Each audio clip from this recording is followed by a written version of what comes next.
Et merci encore. Et Laurent, je vous laisse la parole. Merci beaucoup. Ben, je suis très heureux d'être parmi vous. J'ai même mis une cravate, parce que normalement, à l'Interallié, il faut mettre une cravate. C'est la première fois depuis un certain nombre d'années.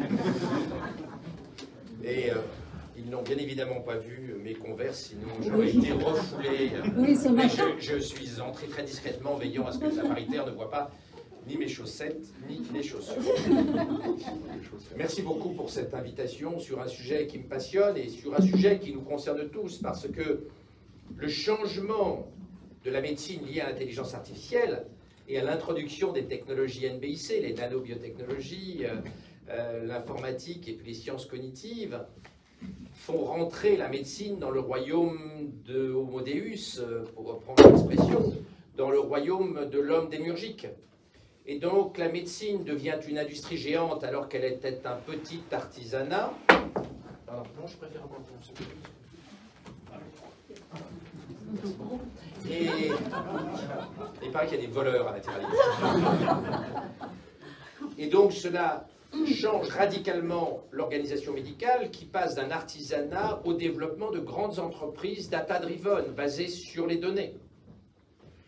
C'est une modification radicale du pouvoir médical, bien évidemment.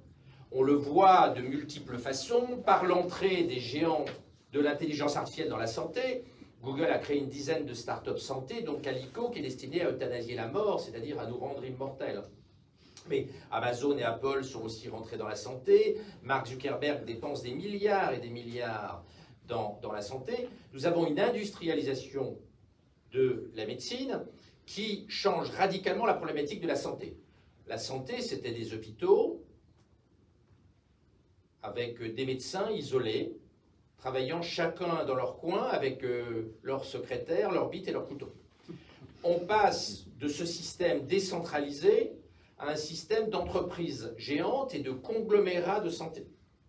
Il est aujourd'hui totalement irréaliste quand vous êtes un médecin de continuer à travailler isolément comme vous l'êtes. Ce n'est pas raisonnable. Il n'est pas raisonnable d'être généraliste tout seul dans votre cabinet avec votre secrétaire. Ce n'est pas raisonnable. Il faut des organisations de santé parce que la médecine est devenue trop compliquée.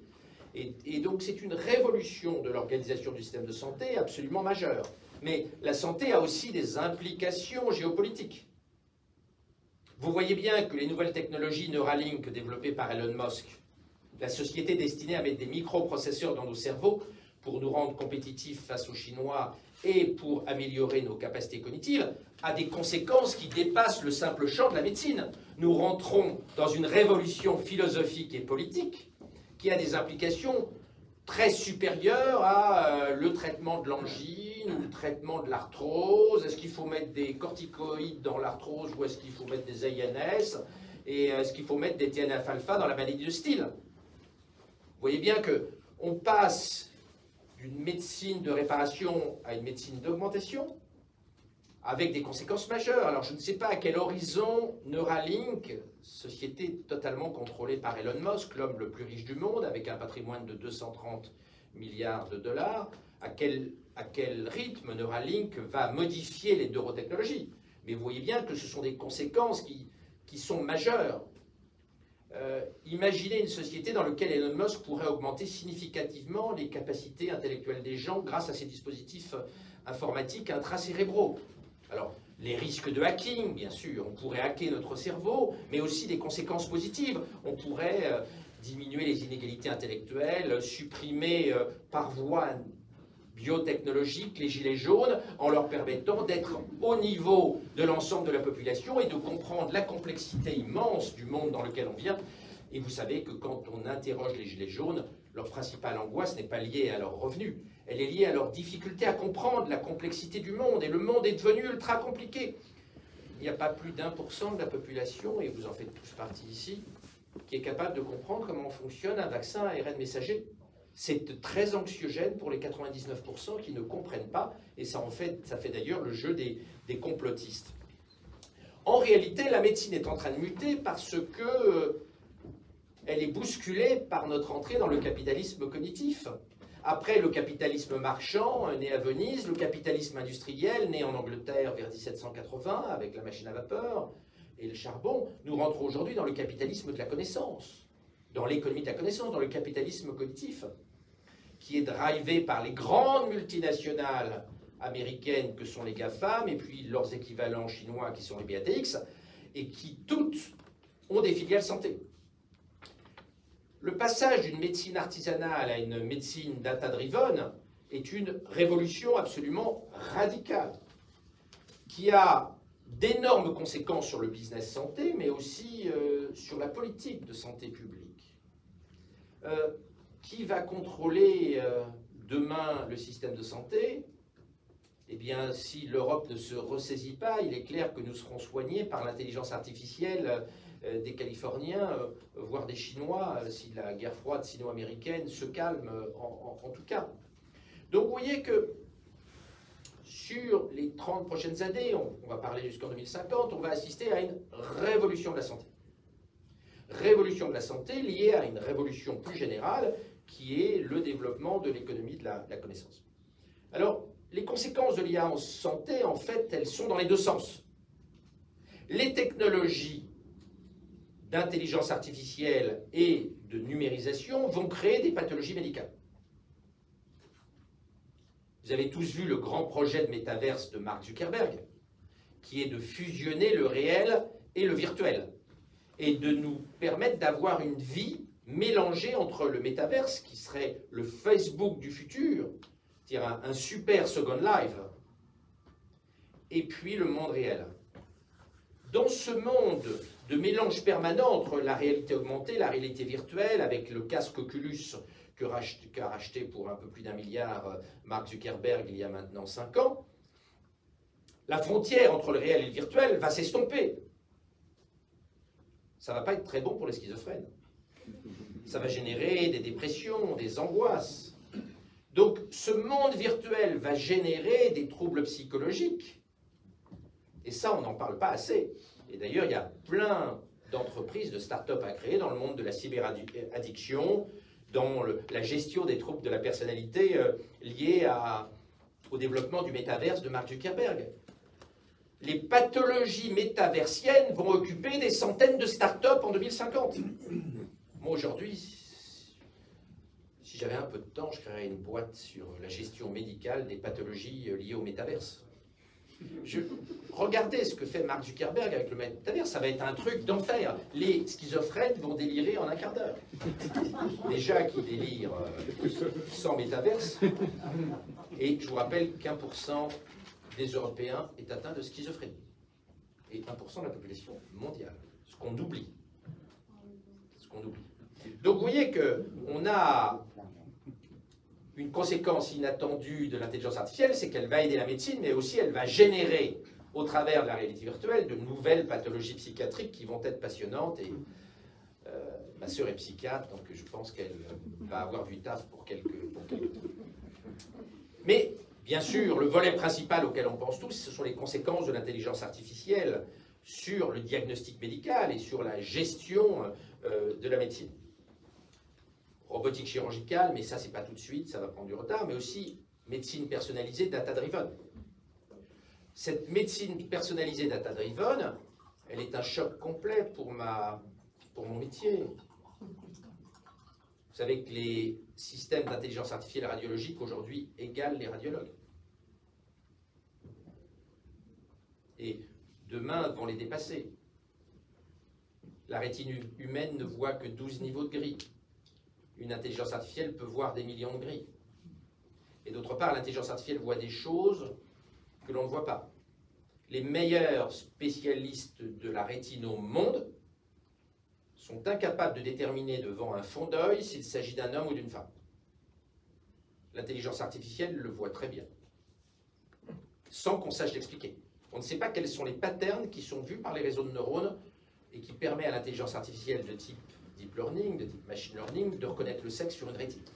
Ce qui signifie que demain, il y a des choses que l'intelligence artificielle va voir sur les gros volumes de données que nous générons et que nous ne saurons même pas expliquer.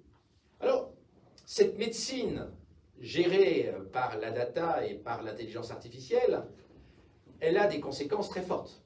D'abord, elle crée des plateformes. Quand vous faites une intelligence artificielle médicale, le coût d'investissement est très fort, mais le coût marginal est nul. Que vous analysiez par intelligence artificielle un scanner, 1000 scanners, 1 million de scanners, 1 milliard de scanners ou 1000 milliards de scanners, ça coûte à peu près la même chose. Le coût marginal est nul. On est dans une économie de coût marginal nul et de coût fixe énorme. C'est la définition de l'oligopole ou du monopole. À partir du moment où votre coût marginal est nul, celui qui est le plus gros est en situation quasi monopolistique, à tout le moins oligopolistique.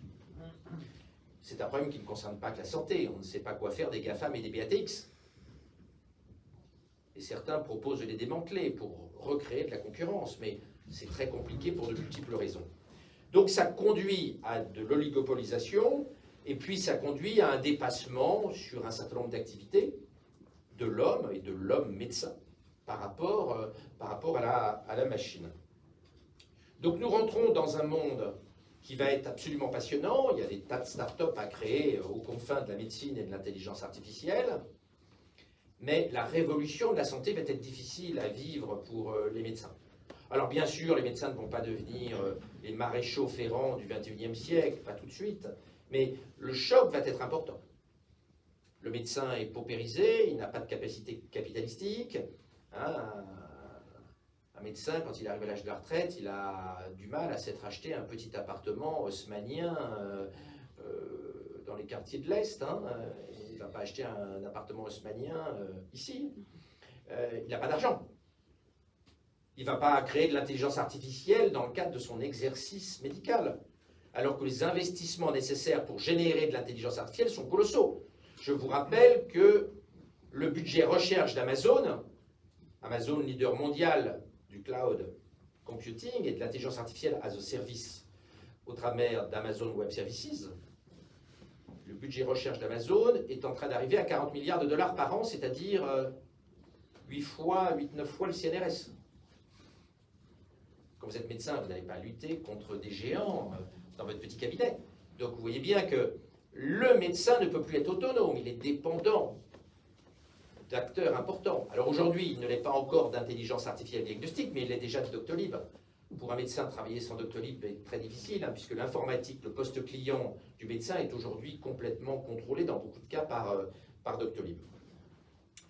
Donc, cette réorganisation du système de santé va modifier notre rapport à l'éthique médicale, notre rapport au business médical, et puis la façon dont nous allons être soignés progressivement, avec un changement du centre de gravité de la médecine. S'il y a beaucoup de médecins qui ont suivi la gilet jaunisation de la médecine derrière Raoult, et qui ont cru à la chloroquine, c'est parce que beaucoup de médecins sont dans une grande fragilité et ont besoin d'être rassurés, et sont tombés et ont suivi le complotisme raoultiste sur la chloroquine. Et aujourd'hui encore, alors que la terre entière sait que la chloroquine ne marche pas, il y a encore des médecins qui y croient. C'est dire la gravité, la profondeur de la crise poujadiste, de la crise corporatiste du corps médical, et nous ne sommes qu'au tout début de développement des systèmes numériques dans le monde de la santé. Cette arrivée de l'intelligence artificielle dans la santé, elle n'est pas isolée. Elle est associée au choc général du capitalisme cognitif. En 1990, 95, souvenez-vous de ce qu'on avait dit d'Internet. Internet allait gérer la paix universelle, allait supprimer les inégalités intellectuelles, allait permettre de mettre tout le monde au même niveau grâce à une éducation personnalisée sur le web. Il n'y aurait plus d'inégalités intellectuelles et plus d'inégalités professionnelles. C'est ce que les gourous du web ont écrit entre 1989 et 1995. La haine disparaîtra. Il n'y aura plus de conflits géopolitiques car les pays se comprendront mieux en échangeant les informations en temps réel grâce au web. Il n'y aura plus de conflits. Il n'y aura plus de discours de haine, puisque les discours de vérité pourront s'imposer partout.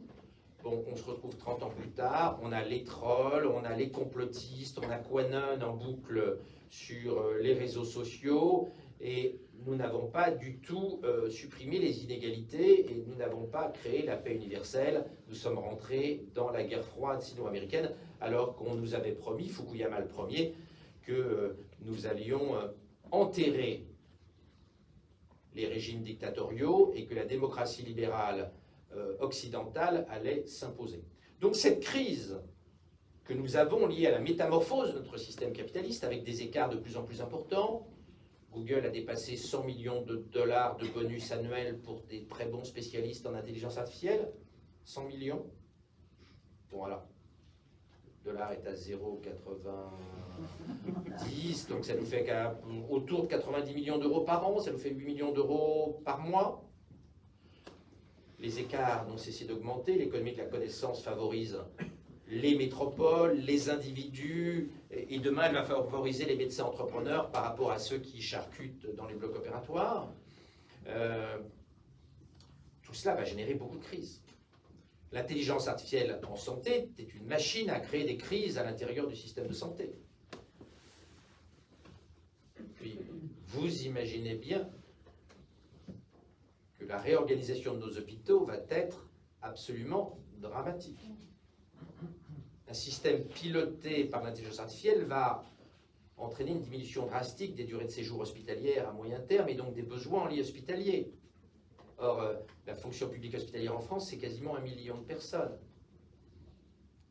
Et contrairement à ce qu'on pense, l'hôpital est une entreprise à basse valeur ajoutée. C'est comme la poste. Il y a beaucoup plus de laveurs de sol et de laveurs de malades et de brancardiers que de spécialistes en anatomopathologie, de professeurs d'anatomopathologie ou de spécialistes en biophysique. Le niveau moyen de formation dans les hôpitaux, il est bas. Même s'il y a quelques grands professeurs, mais ils sont minoritaires. Donc la réorganisation du monde de la santé, dans le monde libéral, va être compliquée, dans le monde hospitalier, va être aussi extraordinairement compliquée. Donc vous voyez que nous avons du pain sur la planche, l'entrée dans un monde de complexité médicale extraordinaire, drivé par la data. Chacun d'entre nous va générer en 2025 150 gigaoctets de données par jour, 150 milliards de données par jour, 150 gigas.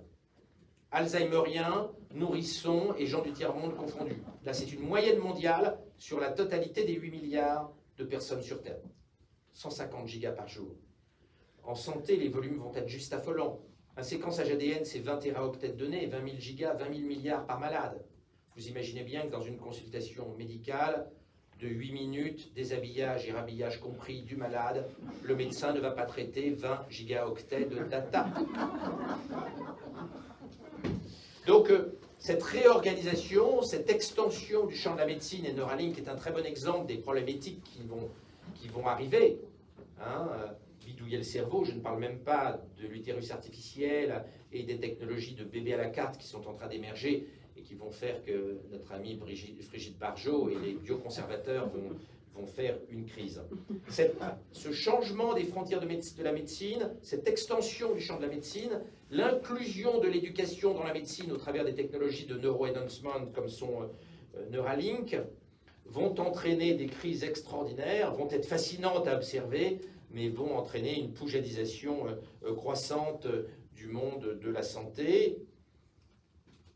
Les technologies que nous allons voir se développer dans la médecine, le métaverse, l'intelligence artificielle, notamment sous forme de deep learning, les NFT pour la sécurisation non-fungible tokens, pour sécuriser les transactions. Et mon collaborateur Alexandre Sikopoulos est un spécialiste de l'Ethereum, si ça vous intéresse d'en discuter avec lui, vont radicalement changer la structure organisationnelle du monde de la santé. Comme toute l'économie cognitive, ça va être passionnant pour les élites médicales et il va y avoir de plus en plus de médecins milliardaires. La doctolibisation de la médecine, ou l'alanisation de la médecine, pour prendre 2 startups françaises, des boîtes qui valent déjà quelques milliards de dollars et qui sont contrôlées par leurs actionnaires fondateurs, fait naître cette arrivée de milliardaires de l'intelligence artificielle et de la numérisation de la santé. J'ai créé 3 boîtes que j'ai revendues plus de 100 millions, mais je suis tout à fait petit bras par rapport à cette génération qui crée maintenant des licornes en milliards de dollars. Je suis un petit joueur. Vous voyez que pour le corps médical, l'arrivée de ces milliardaires de l'intelligence artificielle médicale va être terrible. Va être terrible et va être très très troublant. C'est un phénomène général. L'économie de la connaissance génère des inégalités croissantes. Je parlais des bonus à 100 millions de dollars chez Google, mais ça va se généraliser dans tous les secteurs d'activité. Donc il faut qu'on s'habitue à un monde de la santé transformé par l'intelligence artificielle, un monde de la santé qui va devoir soigner des nouvelles pathologies, notamment liées au métaverse et aux problèmes de personnalité que ça va induire, mais également aux conséquences politiques, sociales et philosophiques du développement des technologies NBIC, avec des écarts plus importants entre les individus, une réorganisation de nos systèmes de santé qui vont être violentes et parfois trop violentes par rapport à nos capacités de réorientation et de formation des personnels. Je ne parle bien évidemment pas des PUPH, mais je parle des personnels d'exécution. On en parlait tout à l'heure. L'un des trucs les plus extraordinaires qui va arriver d'ici 2050, c'est la fusion de la radiologie, de l'anapathie, de l'ophtalmologie, de la dermatologie, c'est-à-dire de toutes les spécialités visuelles, puisque la cassure que nous avons créée en médecine entre ces métiers, entre les différents métiers qui observent les lésions avec leurs yeux, ou les clichés radiologiques, ou les liaisons au microscope, cette séparation n'a plus lieu d'être. À l'ère de l'intelligence artificielle, faire de l'anapathie, de la dermato, regarder un fond d'œil, regarder un eczéma ou analyser un scanner, c'est la même chose pour un réseau de neurones. Donc, les segmentations issues du 19e siècle, où nous avons cassé la médecine en morceaux, en franchises par organe, va exploser. Cette révolution est absolument passionnante.